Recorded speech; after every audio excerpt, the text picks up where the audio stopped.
Want to switch from image mode to video mode on your DJI OSMO Pocket 3, 2, or 1?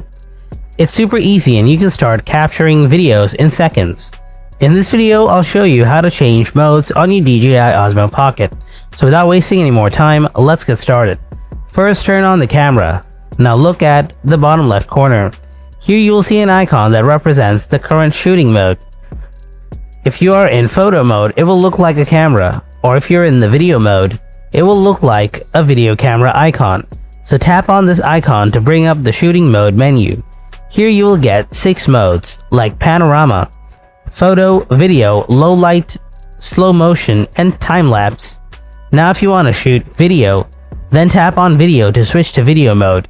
The icon in the bottom left corner will change to a video camera icon, and the screen will now show a video recording. And that's it. This is how you can change the modes on your DJI OSMO Pocket 3, 2, or 1. Hope you found this video helpful. If you did, then don't forget to hit that like button, and if you have any kind of questions, then ask me in the comment section below.